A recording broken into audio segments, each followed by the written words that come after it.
नमस्कार, बहुत स्वागत है आपका। आप देख रहे हैं हमारी खास पेशकश। मैं हूं आपके साथ शिल्पा तोमर। रूस ने यूक्रेन में भारी तबाही मचाई हुई है, लेकिन यूक्रेन हार मानने को तैयार ही नहीं है। वो पूरी ताकत के साथ रशिया को करारा जवाब दे रहा है। रूस की सेना यूक्रेन की राजधानी कीव तक पहुंच चुकी है। इससे पहले आज कीव पर 6 बार मिसाइल अटैक भी किया गया। यूक्रेन के राष्ट्रपति जेलेंस्की बेबस नजर आ रहे हैं और यूएस के राष्ट्रपति बाइडेन ने भी हाथ खड़े कर दिए हैं। इस पर जेलेंस्की ने कहा, रूस से लड़ाई में उनको अकेला छोड़ दिया गया। रूस के रक्षा मंत्रालय ने दावा किया कि उसने यूक्रेन के 18 टैंक तबाह कर दिए। इसके अलावा 7 रॉकेट सिस्टम खराब कर दिए गए। 41 मोटर व्हीकल को भी नष्ट कर दिया गया। संघर्ष के बीच यूक्रेन कमजोर भले ही दिख रहा हो, लेकिन उसने हार नहीं मानी है। कीव तक रूसी सेना पहुंचने की खबर के बीच एक नई जानकारी भी सामने आ रही है। कहा जा रहा है कि मेलिटोपोल शहर पर यूक्रेन की सेना ने फिर से कब्जा कर लिया। यूक्रेन ने जानकारी दी कि चेरनोबिल परमाणु ऊर्जा संयंत्र का इलाका अब उसके कंट्रोल में नहीं है। रूस की इस बेरुखी की वजह से कई देशों में इसको लेकर प्रदर्शन भी हो रहा है। अब देखना होगा इस जंग का अंत क्या होता है।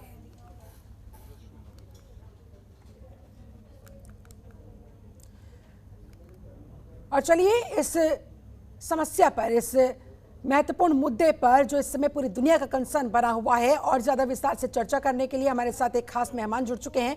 तारुफ उनका जल्दी से करवा देती हूं। हमारे साथ दरअसल रक्षा विशेषज्ञ रिटायर्ड मेजर जनरल अनुज माथुर जी जुड़ गए हैं।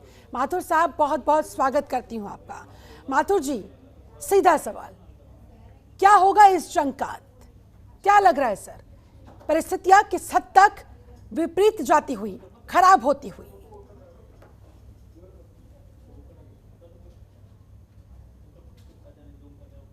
सवाल का जवाब यह है कि रूस जब अपने राजनीतिक पॉलिटिकल एम्स को पालेगा तब वो इस चीज को छोड़ेगा, खत्म करेगा। कहने का मतलब यह है, मैंने कल कहा था आपको कि उनको चाहिए कि रेजिम चेंज चाहिए।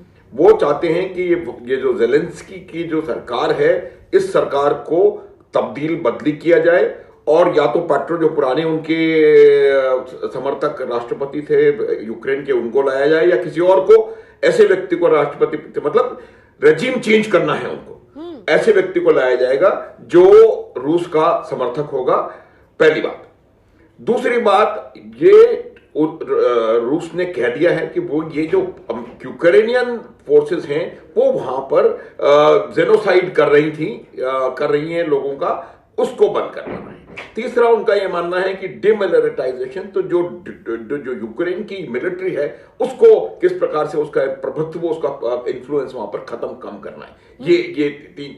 और चौथी जो उनकी बात थी वो ये थी कि किसी भी तरीके से, और शायद सबसे महत्वपूर्ण, किसी भी हालत में यूक्रेन को नाटो का सदस्य नहीं बनने दिया जा रहा है। तो अब जो हालात आपको दिखाई दे रहे हैं उससे तो साफ नजर आ रहा है कि उनका ये वाला चीज तो बिल्कुल सिद्ध हो जाएगी, क्योंकि जिस नाटो के भरोसे, जिस अमेरिका के भरोसे उन्होंने रूस जैसे शक्तिशाली नेबर से पंगा लिया, I should be not be using this word, but यही उन्होंने किया। अपने हाथ खड़े कर दिए, अकेला छोड़ दिया यूक्रेन को, और फिर भी आंखें नहीं खुल रही यूक्रेन की। हाँ, तो बिल्कुल, तो अब बिल्कुल अब यही होगा।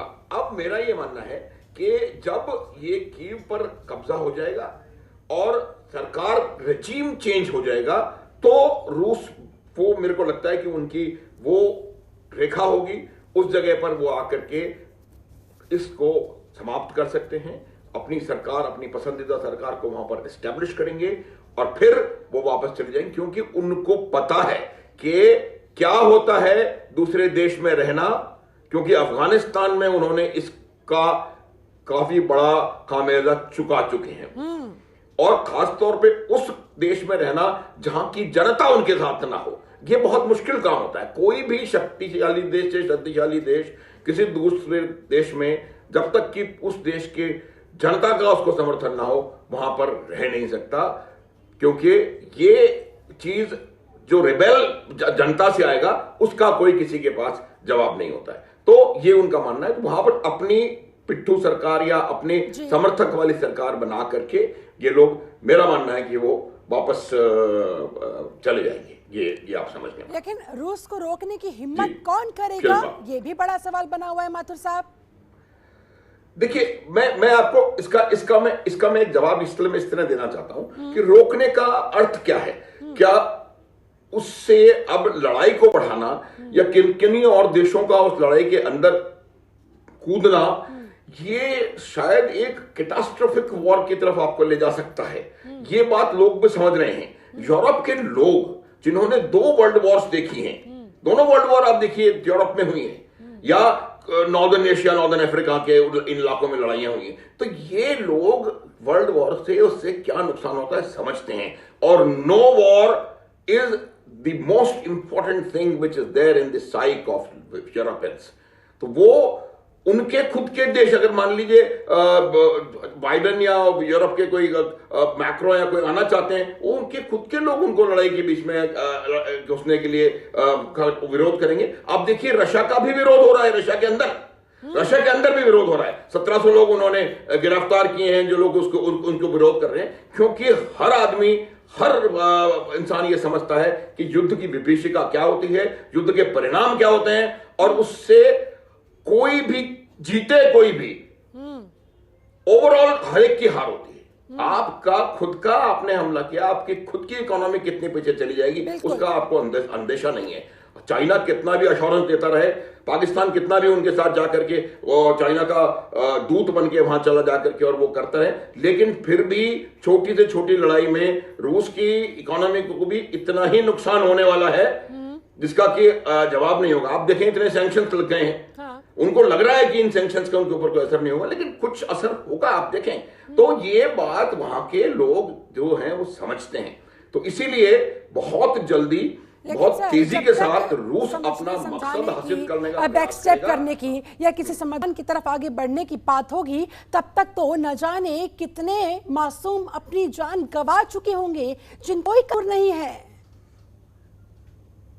बिल्कुल शिल्पा, मैं आपसे पूरी तरह सहमत हूं, लेकिन ये तो अब हो चुका है, तो अब इसको रिवर्स नहीं किया जा सकता। अब मासूमों की जानें जा चुकी हैं, और मैं आपको यकीनी तौर पे दिला सकता हूं कि और भी, चाहे वो सैनिक हो या असैनिक हो, जान है। तो ये मेरे को मैं बता रहा हूं, ये तो अब ऐसे जगह पे हम आ गए हैं, point of no return, you can't go back.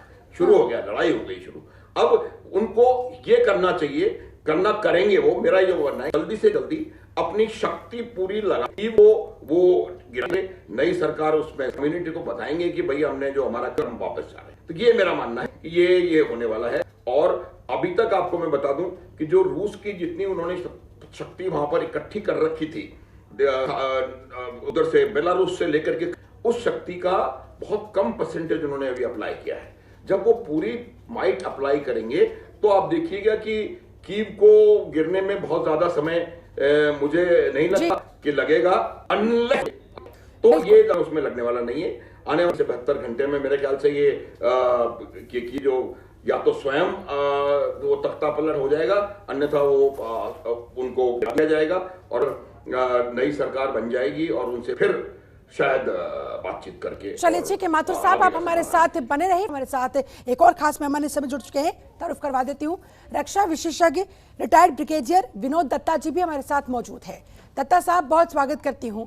और सबसे पहले आपसे यही जानना चाहूंगी सर, तबाही की ये तस्वीरें किस तरफ आगे बढ़ती हुई नजर आ रही है?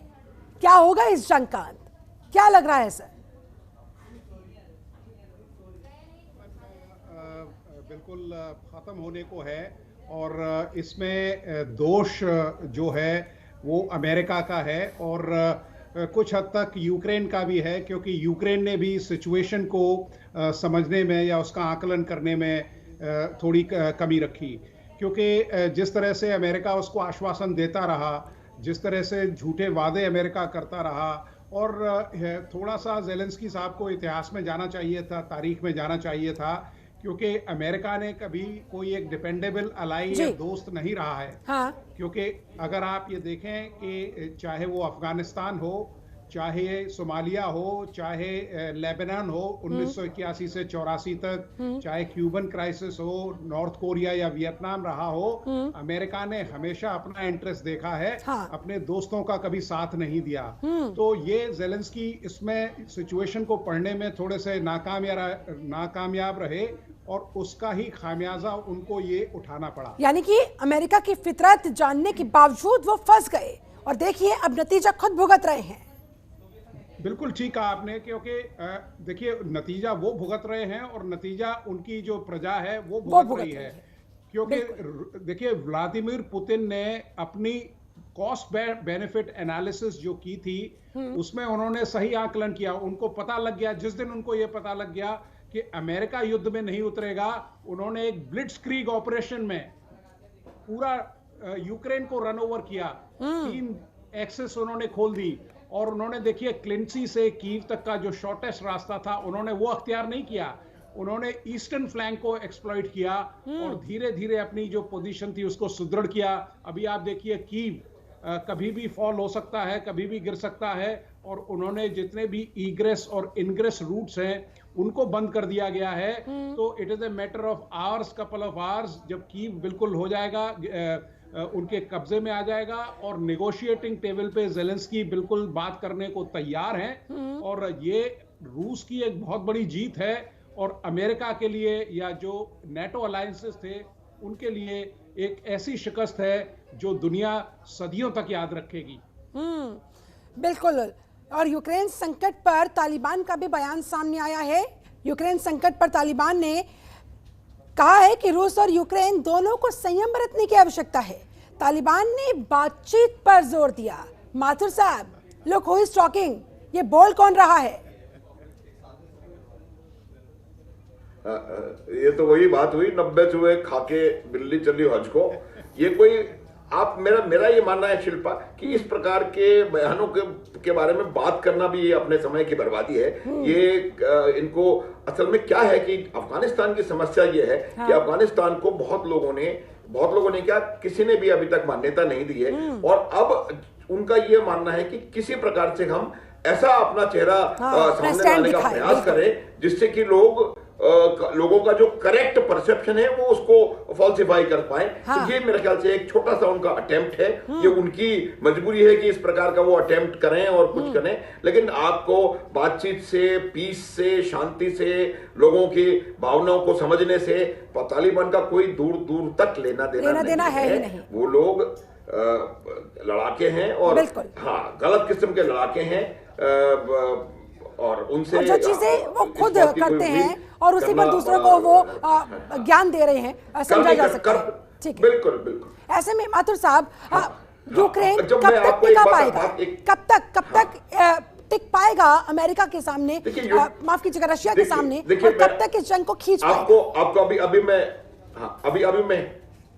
अभी मैं ब्रिगेडियर साहब की बात भी सुन रहा था। ये आपको मैं एक बात बताऊं कि जो सेना होती है ना, तो सेना का जो कैरेक्टर होता है, अच्छी सभ्य सेना का कैरेक्टर की बात कर रहा हूं। ये घटिया देशों की घटिया सेनाओं के बारे में बात नहीं कर रहा। कल भी मैंने बता दिया था किस ओर मेरा इशारा है। अच्छी सभ्य सेनाएं वो होती हैं कि वो देश जब तक उनके पास उस देश के लिए लड़ने के लिए सांस है और उससे लड़ है और उसकी लीडरशिप आपके काम आ रही है, तब तक वो सेना लड़ती है। और ये मेरा मानना है कि यूक्रेन की सेना जब तक बिल्कुल समाप्त नहीं हो जाएगा या उनकी अपनी लीडरशिप उनको नहीं कह देगी कि भाई अब हम लड़ना नहीं चाहते हैं, अब हम बात करना चाहते हैं, तब तक वो सेना वहां पर लड़ेगी और हर संभव प्रयास करेगी। आपके पास हजारों उदाहरण हैं, चाहे वो रेजांगला हो, चाहे वो बैटल ऑफ सारागढ़ी हो, कोई भी हो। हर लोगों ने आखिरी मिनट तक जान दे दी पूरी, लेकिन कभी जगह को खाली नहीं किया। तो लड़ाई तो वो भी करेंगे। और अगर वो ये क्लेम कर रहे हैं कि हमने 2 चीजें ले ली हैं वापस और एक कर लिया, ये कर लिया, तो लड़ाई होती रहेगी। लेकिन ये बात समझने की है बिल्कुल साफ, कल भी मैंने कहा था कि रूस की जो शक्ति है वो कई हजार गुना ज्यादा है इससे, यूक्रेन से। और यूक्रेन के पास कोई वजह नहीं है कि वो रूस की शक्ति। तो अब ये निर्णय यूक्रेन की लीडरशिप को या तो लेना पड़ेगा। यही सबसे महत्वपूर्ण सवाल है दत्ता साहब, इस पर मैं आपका व्यू पॉइंट जानना चाहूंगी। कहीं ऐसा ना हो कि जब तक यूक्रेन को एहसास हो कि वो कितने पानी में है, तब तक बहुत तबाही हो जाए। देखिए, देर तो ऑलरेडी हो ही चुकी है, बिल्कुल। हाँ, देर तो शिल्पा देखिए हो चुकी है। हाँ। क्योंकि अब तो बिल्कुल जो फिल्म है वो आखिरी रील में चल रही है। हाँ। और यूक्रेन की जो सेना है, मैं मानता हूं कि रशियन सेना के आगे वो न्यूमेरिकल स्ट्रेंथ हो या वेपन इक्विपमेंट प्रोफाइल हो, उसमें काफी वो है। लेकिन इतनी तवक्को नहीं की थी, इतनी उम्मीद नहीं की थी कि वो इतनी जल्दी एकदम कोलैप्स हो जाएगी या एक तरह से हथियार गिरा देगी। क्योंकि शायद 72 या 74 घंटे में ही कीव के तकरीबन रूसी फौजें एंटर कर रही हैं। और जैसा देखिए जनरल माथुर साहब ने बताया अभी, क्योंकि किसी भी सेना के लिए मनोबल बहुत बड़ी चीज है। और एक बड़ी कहावत है फौज में कि पुरजा पुरजा कट मरे कबू न छड्डे खेत। मतलब चाहे आपका एक एक पुर्जा कट जाए, एक एक अंग कट जाए, लेकिन सैनिक कभी पीछे नहीं हटता। और सैनिक का हमेशा उद्देश्य रहता है आखिरी गोली आखिरी दुश्मन, आखिरी गोली एक दुश्मन, और आखिरी गोली तक वो दुश्मन के जो सैनिक है उनका खात्मा करता जाता है। तो अभी यूक्रेन को बिल्कुल ये समझ लेना चाहिए था थोड़े दिनों पहले कि भाई कौन उसका साथ दे सकता है या किस तरह के। लेकिन क्या वो नाटो और अमेरिका के भकाए में आ गया? उसके बाद पे विश्वास करके खुद अपने पैरों पे कुल्हाड़ी मार लिया? नहीं, बिल्कुल। देखिए, अमेरिका ने कुछ असला उसको भेजा, करीब 10 हवाई जहाज लोड उसने जो सामरिक संसाधन थे वो भेजे, लेकिन वो काफी नहीं है। क्योंकि देखिए, किसी भी जंग के लिए सबसे बड़ी चीज होती है मैन, मटेरियल और मोराल, और उसका पूरा बैकअप। बिल्कुल जी, उसने मटेरियल तो दिया। हाँ। मोराल भी ज़ेलेंस्की साहब बरकरार काफी हद तक रखते रहे। हाँ। लेकिन उनके पास वो लड़ाके नहीं थे, उनके पास वो फौज नहीं थी। हाँ। क्योंकि जो यूक्रेनियन आर्मी है वो एकदम it collapse like a house of cards. Exactly, बहुत सही बात आपने और बहुत सही शब्दों का आपने इस्तेमाल किया। माथुर साहब, जाते जाते आपका फाइनल कमेंट, और जरा ये बताए ये जंग कैसे रुकेगी? यूक्रेन क्या ऐसा करे कि रशिया ये हमले तुरंत रोक दे? बिल्कुल, ये जंग होती ही नहीं अगर जो मैं बता रहा हूं वो यूक्रेन ऑफर कर देगा। अभी भी अगर वो कर देगा तो हो जाएगी। पहला ऑफर, अपना एलिजेंस चेंज करो। दूसरा ऑफर, नाटो में ना जाने की गारंटी दो। और ये गारंटी दो कि रूस के जो स्ट्रेटेजिक सामरिक इंटरेस्ट्स हैं, जो यूक्रेन में नाटो फोर्सेस की प्रेजेंस के साथ जो कॉम्प्रोमाइज हो सकते हैं, उनको आप गारंटी दे दें कि हम वो नहीं होने देंगे, तो ये वॉर समाप्त हो जाएगी। ये बात आप मान लीजिए। एक और मैं आपको बताऊंगा कि एक और महत्वपूर्ण मुद्दा रूस का ये रहा, 22 साल से पुतिन वहां के शासक हैं और 22 साल से वो इस चीज को तैयार कर रहे हैं उस देश को कि वापस अपनी खोई हुई सोवियत संघ वाली ग्लोरी को वो प्राप्त करें। और उसको प्राप्त करने के दो तरीके थे। उन्होंने अपने आप को इकोनॉमिकली स्ट्रांग बनाया है, इकोनॉमिक सुपर पावर के रूप में ऊपर उभर के आए हैं, और मिलिटरीली उसने अपने आप को स्ट्रांग बनाया है। और वो इस बात का प्रमाण देना चाहते थे कि हम मिलिटरीली इतने स्ट्रांग हो गए हैं कि अमेरिका, नाटो और किसी भी देश की हिम्मत नहीं होगी हमारे काम में उंगली लगाने की, हमारे काम में टांग फंसाने की। और उम्मीद है कि बात जितनी जल्दी यूक्रेन समझ सके वो समझ ले, ताकि उसके मासूम लोगों की जान बचाई जा सके। चलिए, बहुत बहुत शुक्रिया आपका माथुर साहब। मेरे पास समय बस इतना ही था। विनोद दत्ता, आपका भी बहुत बहुत शुक्रिया मेरे साथ इस खास चर्चा में जुड़ने के लिए। बहुत बहुत धन्यवाद। तो कुल मिलाकर ये जंग अब जिस तरफ आगे बढ़ती हुई दिखाई दे रही है, सारा दारोमदार यूक्रेन पर आकर टिका हुआ है, उसके सरकार के फैसले पर आकर टिका हुआ है कि अगर वो अपनी जिद को छोड़ देता है नाटो में शामिल होने को लेकर, तो संभवतः रशिया ये हमले, ये मिसाइल अटैक्स तुरंत के तुरंत रोक दे। लेकिन अगर वो ऐसा नहीं करता है तो कहीं ऐसा ना हो कुछ दिन और पूरा यूक्रेन नेस्तनाबूद हो जाए। फिलहाल मेरे साथ इस चर्चा में जुड़ने के लिए आप सभी का बहुत शुक्रिया। बने रहे जनतंत्र टीवी के साथ। नमस्कार।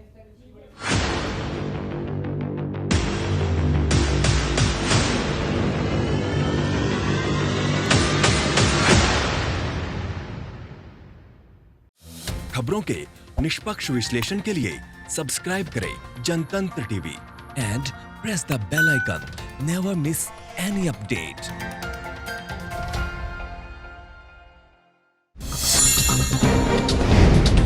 डाउनलोड कीजिए जनतंत्र टीवी ऐप को, जो कि अवेलेबल है गूगल प्ले और ऐप स्टोर पर। अधिक जानकारी के लिए अभी डाउनलोड करें।